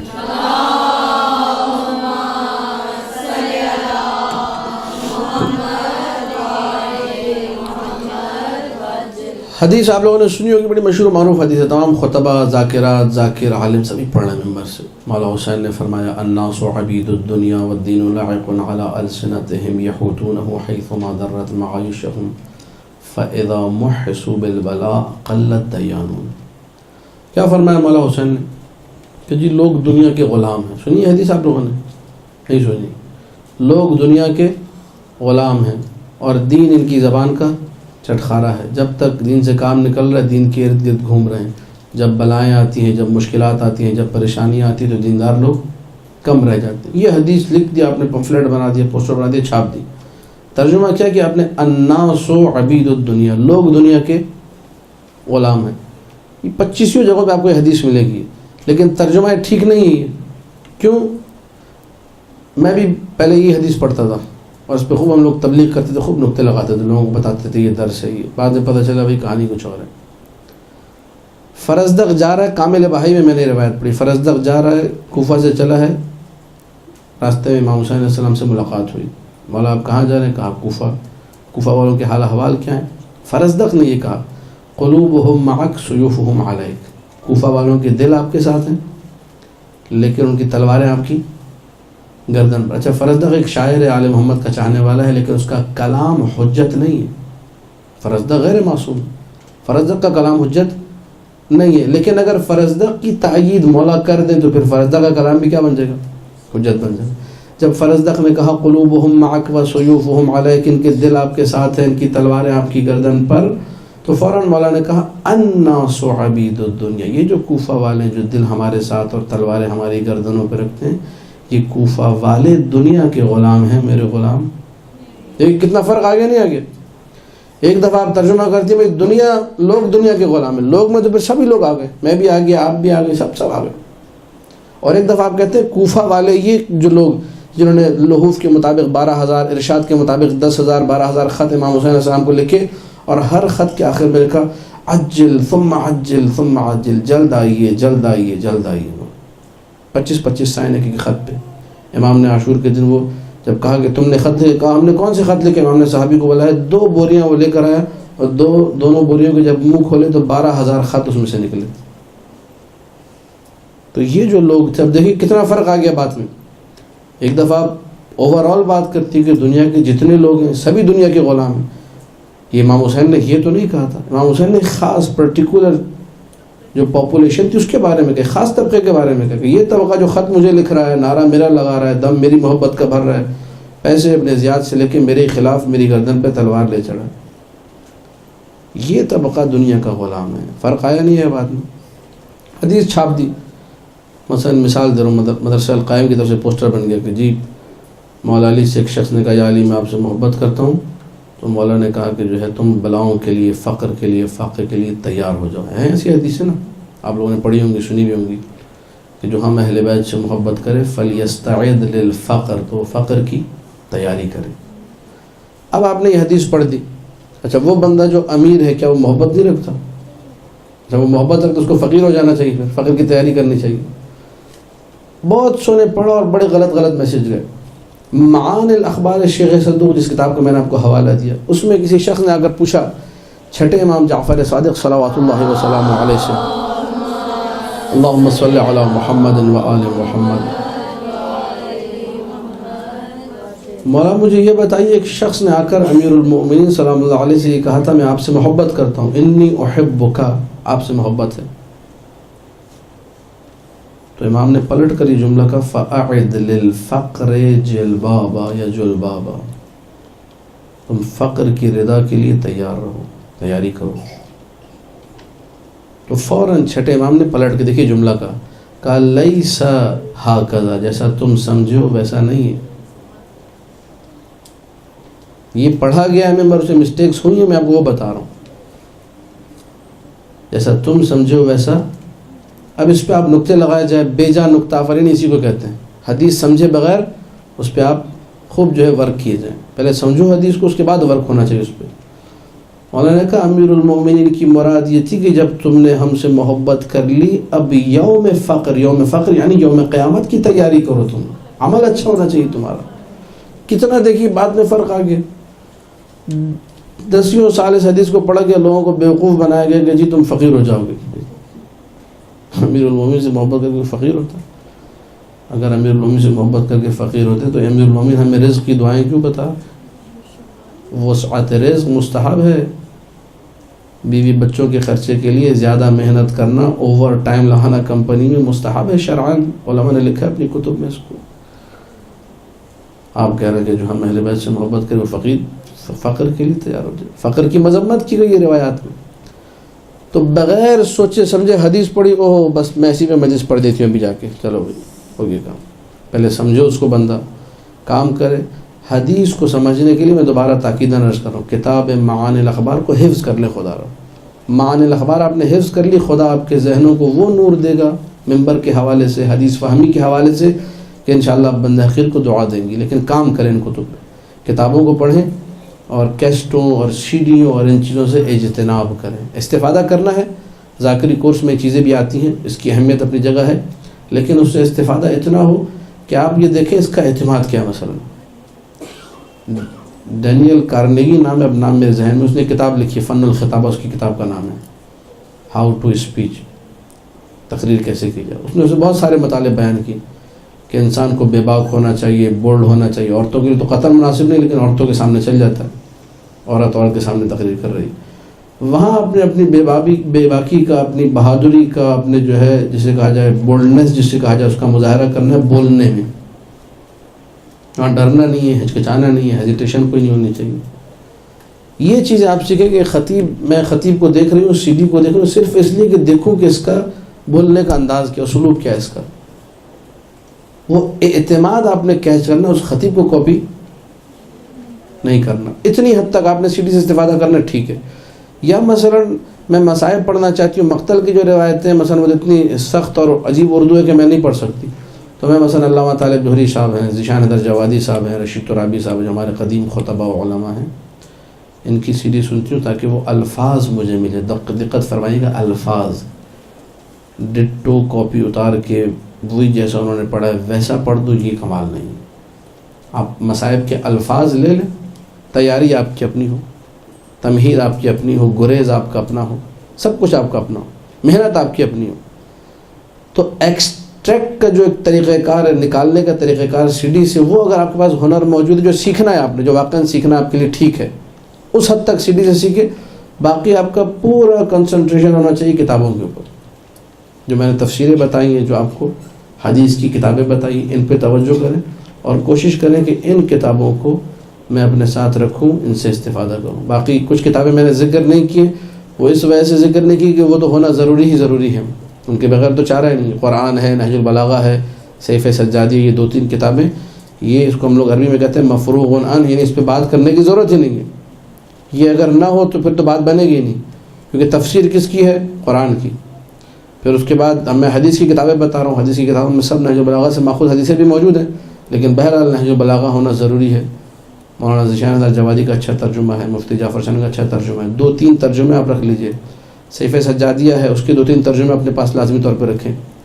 یہ وہ مواد ہے جس میں آپ کو انتخاب موضوع میں آسانی رہے گی. بیجا نکتہ آفرینی سے بچنے کے لیے حدیث میں غور کرنا ضروری ہے. میں نے تفصیل سے آپ کی خدمت میں عرض کر دیا. 2-3 میں نے آپ کو مثالیں دے دی کہ لوگوں نے کس طرح جو ہے غلط باتوں کو ممبر سے کیا, حدیث کو نہ سمجھنے کی وجہ سے. جب حدیث سمجھ میں آئے گی تو انسان پر غلط قسم کے نکتے نہیں لگائے گا. بعض اوقات جب تیاری نہیں ہوتی ہے, بعض اوقات جب انسان جو ہے آمادہ نہیں ہوتا ہے, اور انسان کے اندر یہ ہوتا ہے کہ بھئی اب میں کوئی اوپر کی بات کروں پچھلے خطیب سے, وہاں پر وہ بسا اوقات تیاری نہ ہونے کی وجہ سے غلط بات کر جاتا ہے. ایک جگہ مجلس پڑھ رہا تھا میں, تو وہاں میں نے فضائل پڑھتے ہوئے ایک نکتہ لگایا. میں نے کہا صحابی وہ ہے جو کہ رسول اکرم کے وضو کے پانی کو زمین پہ نہیں گرنے دیتے. یہ روایات کے جملے ہیں. ایک لفظ ہے وضو اور ایک ہے وضو. وضو واو پہ ضمے کے ساتھ اس عمل کو کہتے ہیں, ہاتھ دھونا, سر پاؤں کو, چہرے کو دھونا, سر کا مسا, پاؤں کا مسا, یہ وضو کہلاتا ہے. وضو واو پہ فتح کے ساتھ اس پانی کو کہتے ہیں, اس سے وضو کیا جاتا ہے. تو رسول کا وضو زمین پہ نہیں گرتا تھا, روایت کے جملے ہی. صحابہ کرام ہاتھ پھیلا کے کھڑے ہوتے تھے اور وہ پانی اپنے سینوں پہ ملتے تھے وغیرہ وغیرہ. یہ میں نے روایت پڑھی. اس کے بعد میں نے کہا مقام علی ابن ابی طالب یہ ہے کہ مولا جب ایک غزوے سے واپس آئے, پسینے میں شرابور تھے, بہار میں روایت موجود ہے, تو اللہ کے رسول آگے بڑھے, انہوں نے امیر المومنین کے پیشانی سے اپنے ہاتھوں سے پسینے کو صاف کیا, اپنے سینے پر ملا تبرکاً. یہ میں نے ایک نقطہ وہاں پر پڑھ دیا. ابھی تو آپ کو ویسے ہی سنا ہے, وہاں خطابت کے انداز میں پڑھا, اس کو اچھے انداز میں پڑھا. میرے بعد ایک اور صاحب آئے خطیب, انہوں نے کہا کہ شاکری صاحب ابھی تھوڑی دیر پہلے یہ کہہ رہے تھے کہ صحابی جو ہے اللہ کے رسول کے وضو کا پانی زمین پہ نہیں گرنے دیتے تھے, تو اگر صحابی وضو کے پانی زمین پہ نہیں گرنے دے رہا تو میرا مولا علی جو ہے نبی کے جوتوں میں ٹانکا لگاتے تھے. خاصف النعل والوں نے حدیث پڑھ دی. میں سر پکڑ کے بیٹھ گیا. میں نے کہا یار بندہ کوئی اوپر کی بات کرتا ہے, ذرا نقطہ ایسا لگاتا ہے کہ جو جڑے. صحابی وضو کا پانی سمیٹ رہے ہیں, امیر المومنین جوتے میں پیوند لگا رہے ہیں. درست فضیلت ہے, لیکن یہاں ربط اس کا آپس میں یہ کہلاتی بیجا نقطہ آفرینی. یعنی آپ نے نقطہ تو لگا دیا ایک جا کے, لیکن وہ نقطہ ایسا لگایا کہ اگلا بولے کیا کیا یہ انہوں نے. جو نقطہ یہاں بنتا ہے نہیں بنتا ہے. آپ جب نقطہ لگائیں تو جو میڈیم ڈگری پہ اگر نقطہ, تو آپ نے سپرلیٹو ڈگری پہ جا کر نقطہ لگانا ہے. اس سے اوپر کی بات کرنی ہے, اس سے اچھی بات کرنی ہے, اس سے بڑی فضیلت بیان کرنی ہے. پہلے خطیب نے بڑی فضیلت بیان کی, آپ نے نقطہ اس سے چھوٹی فضیلت پہ لگا دیا, تو یہ کیا کہلائے گا؟ بیجا نقطہ, بے تکا نقطہ. اس نقطے کوئی تک نہیں بنتی. یہ کب ہوتا ہے؟ جب انسان کی تیاری نہ ہو. اہم ترین نقطہ آپ کی خدمت میں عرض کروں، جب کبھی تیاری نہ ہو تو آپ معذرت کر لیں، میں نہیں پڑھ سکتی۔ اگر آپ نے بغیر تیاری کے ممبر پہ چڑھنے کی کوشش کی نقصان اٹھائیں گی، کبھی فائدہ نہیں ہوگا۔ تیاری نہیں ہے، معذرت خواہوں، میں نہیں پڑھ سکتی۔ یا جو آپ کو اگر ایک جملہ ہے تو ایک جملہ پڑھ کے اتریں، آپ جو ذہن میں تیار ہے، تھوڑا وقت دے لو، 5 منٹ کی تیاری مجھے کرنے دیں، ذہن آمادہ کرنے دیں، 5 منٹ ہی پڑھ کے اتریں، زیادہ نہیں۔ اگر ملکہ ہے، اتنی صلاحیت ہے، اتنی قوت ہے، وَإِلَّا مت کریں یہ کام، بہت زیادہ نقصان دہ بغیر تیاری کے یہ کام کرنا۔ یا بسا اوقات جب لوگوں کو مطالعہ کتب کم ہوتا ہے، ایک صاحب تھے، مولانا صاحب نے جا کے کہا کہ نمبر 2 نے ابراہیم کو آگ میں ڈالا، نعرے لگ گئے، نمبر 2 نے ابراہیم کو آگ میں ڈالا، اور کیا نئی بات کی بھائی، کیا نکتہ لگایا، مطلب سبحان اللہ۔ ان سے بعد میں آ کے پوچھا قبلہ یہ آپ نے بڑا زبردست جملہ کہا، مزہ آ گیا۔ کہا کیا؟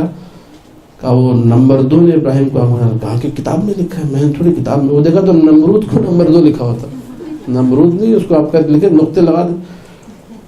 تو اب جن لوگوں کا مطالعے کا یہ نہج ہو کہ وہ نمرود کو اگر نمبر 2 لکھا، اس بیچارے کو یہ نہیں پتا کہ نمرود کون ہے، وہ اس نے حدیث جا کے پڑھ دیں گے، روایت جا کے پڑھ دیں گے، اسی کو اس نے لگا دیا وہاں جا کے، لوگوں نے نعرے لگا دیے، وہ خوش ہو گئے کہ یار میں نے کوئی کمال دکھا دیا۔ بسا اوقات یہ بھی ہوتا ہے، لیکن یہ ایک دفعہ تو ہو گیا، بعض اوقات گلے کو آ جاتا ہے، بعض اوقات الٹا گلے کو آ جاتا ہے۔ آپ نے لکھا جو ہے کچھ ہے، پڑھا آپ نے کچھ ہے، نقطہ آپ نے کچھ لگایا، لوگوں نے سمجھا کچھ ہے۔ یہ تب ہوتا ہے جب انسان کا کتب کا مطالعہ اچھا نہ ہو، کتب کو پڑھنا نہ آتا ہو، الفاظ سے اچھی طریقے سے واقف نہ ہو۔ ایک صاحب کو دیکھا، وہ مجلس پڑھنا کلپ بن کے چل گیا چاروں طرف، ٹھیک ہے، ممکن آپ لوگوں نے بھی سنا ہو، کتابوں کے نام سارے غلط، آیتیں ماشاءاللہ ایسی کہ بندے کو ہنسی آ جائے، کوئی کامیڈی پروگرام دیکھنے کی ضرورت نہیں، ہم نے کلپ سن لے بیٹھ کے، بس ہنس ہنس کے آپ کے پیٹ میں درد ہو جائے کہ یہ کیا بندہ پڑھ رہا ہے، آیتیں پڑھ رہا ہے وہ، لیکن ایسی پڑھ رہا ہے کہ ہم لوگ ایسی چھوٹ جائے، ایسی تفسیر نعوذ باللہ توہین کی حد تک کر رہا ہے۔ خدا بچائے، استغفار پڑھیں ہم لوگ، کبھی یہ کام نہ کریں، کبھی ایسی نوبت نہ ہے بندہ اس نہج پر آ جائے کہ خواہ مخواہ کے فضول نقطے۔ وہ ایک کلپ میں نے دیکھا تھا کسی ایران کے ذاکر کا، مداح تھا کوئی، اور وہ مصائب پڑھا، اس نے جو ہے مصائب میں کہا کہ جو ہے وہ اس پہ پھر آگے دانشمند نے بھی کافی اس کو جھاڑ پلائی تھی، تقریر کی تھی اس کے خلاف۔ دانشمند صاحب ایک اچھے خطیب ایران کے، اس نے کہا حسین میں جو ہے 3 نقطے ہیں، ٹھیک ہے، اور زینب میں جو ہے سنا ہوگا شاید آپ لوگوں نے 5 نقطے، اب لوگ رو رہے ہیں، اس میں کیا نقطہ ہے بھائی؟ حسین میں 3 ہے، زینب میں 5، میں ثابت کیا ہوا، اس نکلا کیا اس سے؟ تو بسا اوقات ایسے نقطے ہوتے ہیں جن کی کوئی تک نہیں ہوتی، بالکل کسی کو سمجھ میں نہیں آتے۔ بعض اوقات بات سمجھ میں نہ آنے کی وجہ سے بے تکی لگتی ہے، اور بعض اوقات بات ہی بے تکی ہوتی ہے، ان دونوں میں فرق ہے۔ ممکن آپ کسی ایسے مجمع میں جا کے بات کریں جہاں لوگ کہیں سمجھ میں نہیں آیا جی ذاکرہ نے کیا پڑھا، لیکن آپ کی بات ٹھیک تھی، یہ ٹھیک ہے کہ لوگ نہ سمجھے، لوگوں کا علم کم تھا، لوگوں کا فہم کم تھا، آپ نے بھی جو نا جتنا قریب جا کے سمجھانا چاہیے تھا نہیں کیا آپ نے وہ کام۔ یہ مرحلہ ہم کہتے ہیں ٹھیک ہے، اوکے، آپ نے محنت کی تھی، پڑھ دیا، لیکن بعض اوقات بات ہی بے تکی ہوتی ہے، سمجھ میں نہیں آتی۔ اب ایک مثال دو فقط سمجھانے کے لیے، اکبر الہ آبادی کا ایک شعر ہے، کالج میں ہے ہر سو تومڑی، 2 دونی 4 فاکس مانی لومڑی۔ آپ نے یہ شعر سنا، آپ نے کہا اس کا کیا مطلب ہے؟ کالج میں ہر سو تومڑی، 2 دونی 4 فاکس مانی لومڑی، کچھ شعر کا مطلب سمجھ آیا؟ نہیں آیا۔ کیوں سمجھ میں نہیں آیا؟ کیونکہ آپ کو لفظ معلوم نہیں ہے تومڑی کا مطلب کیا ہے۔ اب آپ نے موبائل میں فیروز اللغات کی اپلیکیشن ڈاؤن لوڈ کی، آپ نے نکالا اس کو، تومڑی کا مطلب کیا ہے پتہ چلا، تومڑی ایک ساز کو کہتے ہیں، ایک آواز کو کہتے ہیں۔ اب شعر سمجھ میں آ جائے گا، کالج میں ہے ہر سو تومڑی، یعنی کالج میں ہر سو چاروں طرف یہ آواز آ رہی ہے، 2 دونی 4 یعنی میتھ کے پیریڈز ہو رہے ہیں وہاں پر، ریاضی پڑھی جا رہی ہے، فاکس مانی لومڑی یعنی انگریزی بھی پڑھی جا رہی ہے۔ اب واضح ہو گیا؟ اس سے پہلے آپ کے لیے واضح تھا، کتنا بے تکا شعر ہے، کیا ہوا آپ ہنسے اس پہ کہ کیا بیکار سا شعر ہے، لیکن جب تومڑی لفظ کا مطلب سمجھ میں آ گیا کہ یہ مطلب ہے، اب بات واضح ہوگی۔ تو بسا اوقات ایسی چیزیں ہوتی ہیں جو پہلے سمجھ میں نہیں آتی، بعد میں سمجھ میں آ جاتی ہیں، مطلب کو، الفاظ کو سمجھنے کے بعد، یہ پھر اس کو ہم لوگ کہتے ہیں ٹھیک ہے چلے گا۔ بدترین مرحلہ، انتہائی پستی والا مرحلہ، وہ مرحلہ کہ جہاں بولنے والے کو پتہ نہ ہو میں کیا بول رہا ہوں، اس بیچارے کو خود ہی نہیں پتہ ہوتا وہ کہہ رہا ہے۔ اس کی بھی ایک مثال سن لیجیے اور اس کے بعد انشاءاللہ تھوڑا سا ذکر مصائب۔ ابھی گزشتہ دنوں میں قصور میں تھا، آپ ایک صاحب آئے کہنے لگے آغا صاحب آپ کو میں ایک راز کی بات بتاتا ہوں، بڑے راز کی بات ہے، میرے بالکل قریب آ گیا، میں ڈر گیا، میں نے کہا پتہ نہیں کون سی ایسی بات بتا رہا ہے اتنی راز کی بات۔ جی جی بسم اللہ بتائیے۔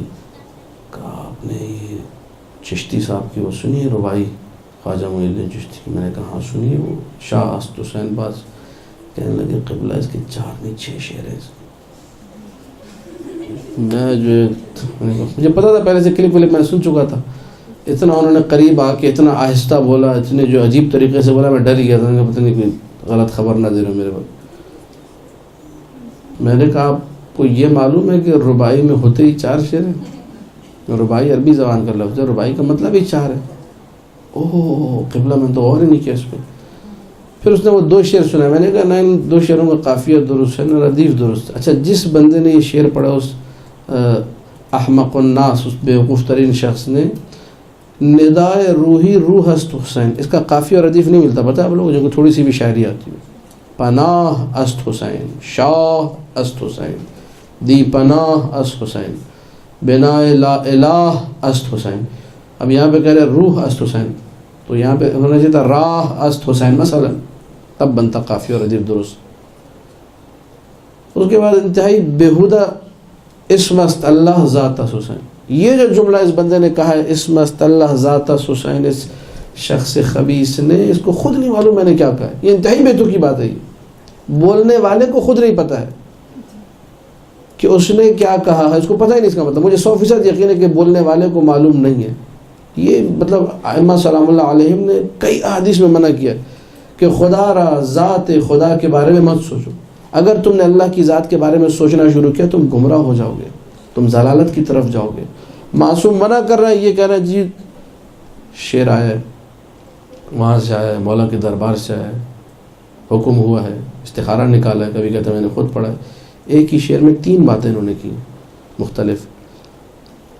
یہ بھی خطیب ہے، اس کو بھی لوگ سن رہے ہیں، لاکھوں روپے دے کے مجلس سنی جا رہی ہے، لیکن آپ دیکھیے یہ ہوتی ہے بے جا بے تکی بات، بے ہودہ بات، اور چونکہ عقائد کے خلاف ہے اس لیے میں نے سخت لفظ بننے کے لیے استعمال کی۔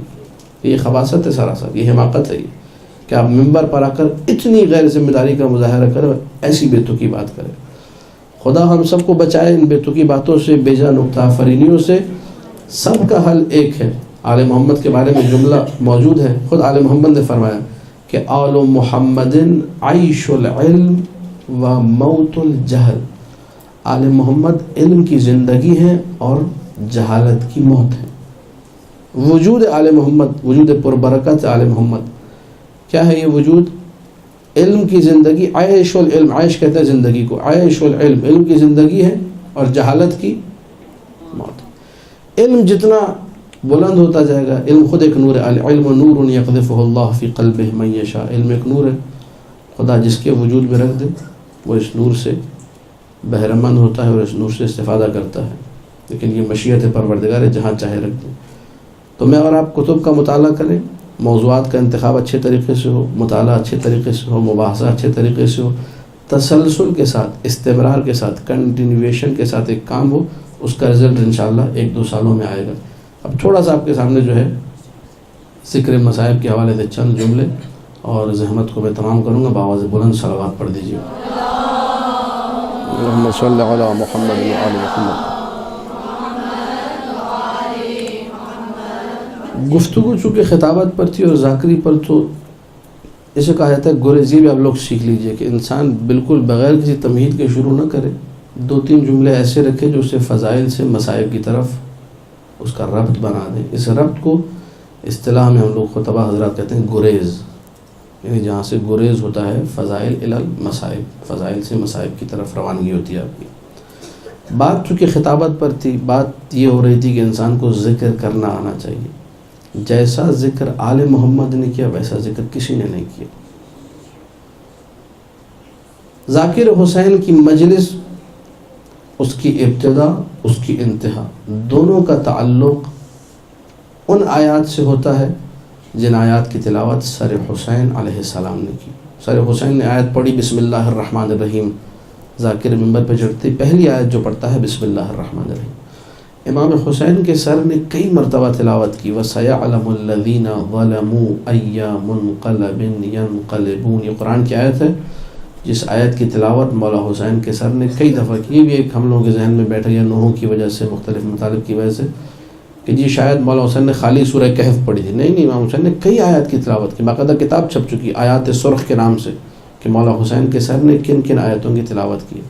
تو مجلس حسین کی ابتدا بھی اس آیت سے جس کی تلاوت کا شرف سر حسین نے حاصل کیا، اور انتہا بھی اسی آیت پر ہے.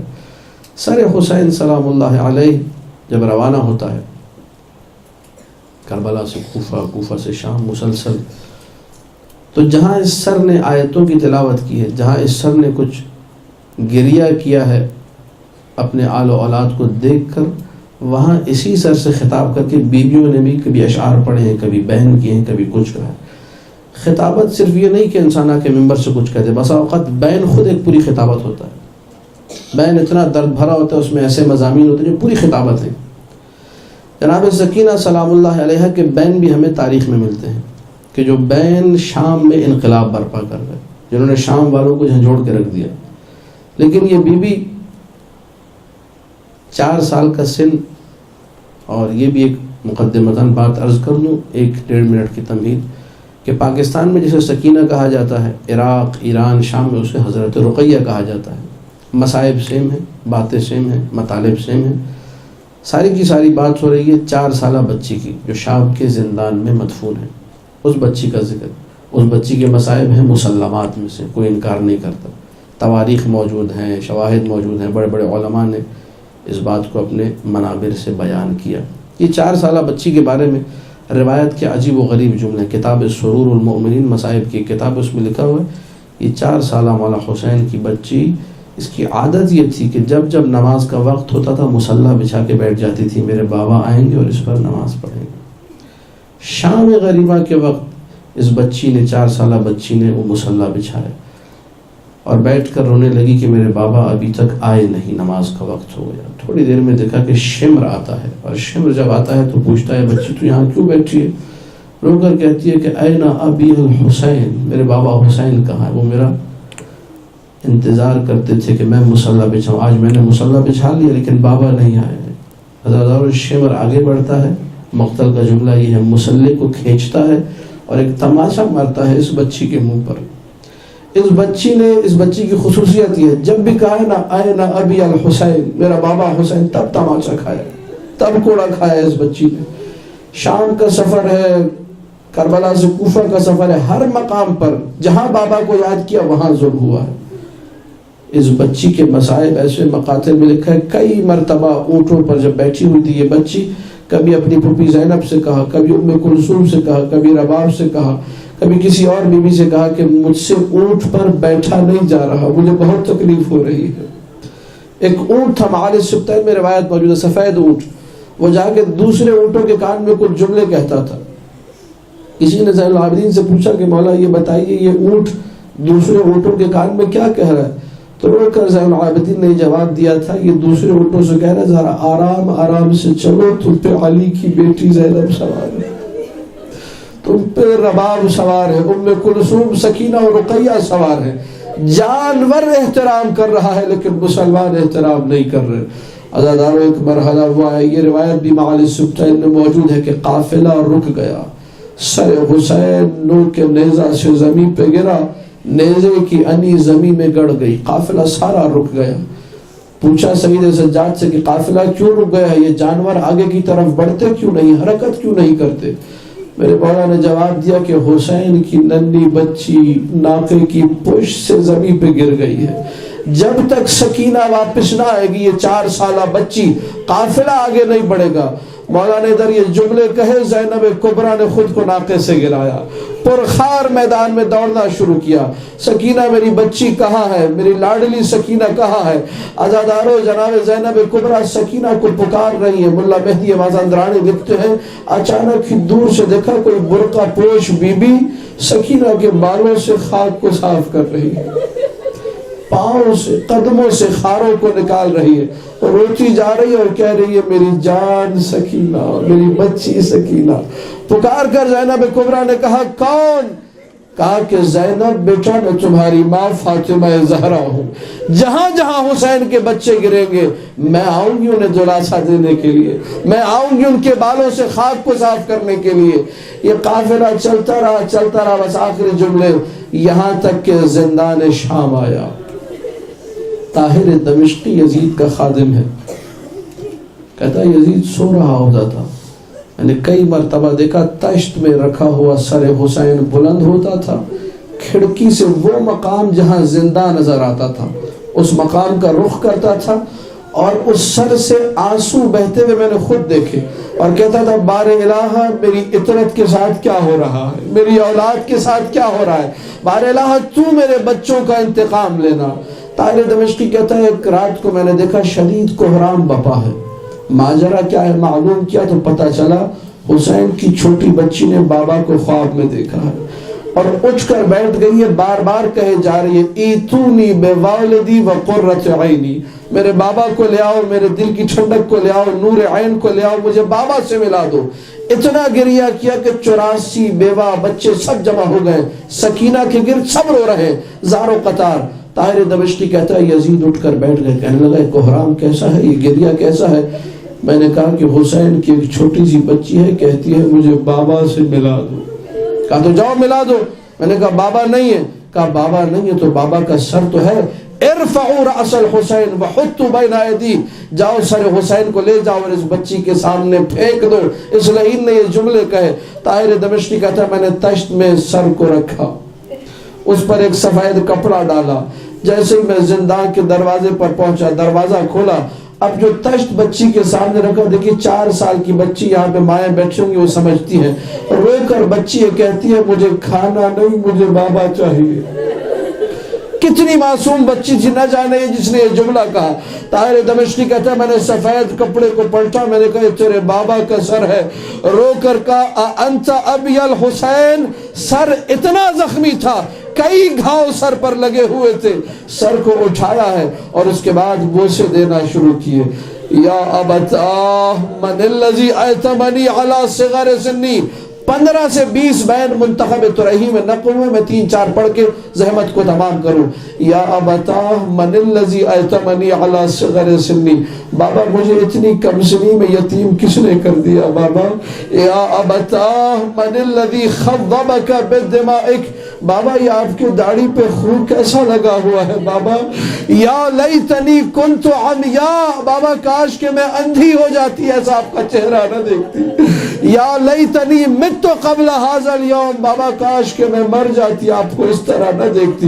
سکینہ بیان کرتی رہی۔ یہ سکینہ وہ ہے جب رخصت آخر کا وقت آیا تھا، مولا حسین نے سکینہ کے لبوں پر اپنے لب رکھے تھے، سکینہ کے ہونٹ سوکھے ہوئے بھی تھے پھٹے ہوئے بھی تھے، اب جو آخری لب سکینہ نے رکھے ہیں مولا حسین کے لبوں پر، زیارت ناہیہ میں امام زمانہ کا سلام ہے۔ السلام علی الشفاہ الذابلات، سلام ہو میرے جد مظلوم کے کٹے ہوئے ہونٹوں پر، پھٹے ہوئے ہونٹ کٹے ہوئے ہونٹوں سے ملے، اور اس کے بعد سکینہ کے بین رکے، آواز بلند ہوئی زین العابدین کی، انا للہ وَإِنَّا إِلَيْهِ رَاجِعُونَ۔ عزادارو بس آخری جملہ مقتل دربندی میں روایت موجود ہے، ایک غسالہ کو بلایا گیا، غسالہ جب آئی ہے غسل کے لیے، اس نے بچی کا دامن جیسے ہی اٹھایا پیچھے ہٹ گئی، کہنے لگی میں غسل نہیں دے سکتی، جگہ جگہ نیل کے نشاں ہیں، جگہ جگہ زخموں کے نشاں ہیں، نہ جانے کون سا مرض رہا ہوگا۔ آئی زینب کبریٰ کے پاس دست ادب جوڑ کے کہنے لگی علی کی بیٹی زینب کبریٰ مجھے معاف کرنا، میں غسل نہیں دے سکتی۔ جیسے ہی یہ جملے گئے تڑپ کے زینب کبریٰ نے کہا کیوں ہماری مصیبتوں میں اضافہ کرتی ہے، رو کر کہتی ہے بی بی نہ جانے کیسا مرض تھا جس میں بچی دنیا سے گئی ہے، جگہ جگہ نیل کے نشاں ہیں، جگہ جگہ بدن سوجا ہوا ہے، بس عزادارو یہ سننا تھا۔ زینب کبریٰ نے اپنے چہرے کو پیٹا، رو کر کہنے لگی جس بچی نے جب بابا کہا ہو یا تماچا لگا ہے یا کوڑا لگا ہے یا نیزے کی آنیوں سے بچی کو زخمی کیا گیا ہے، اس کا بدن اگر زخمی نہ ہوگا تو کس کا ہوگا؟ یا مولا اللہ جل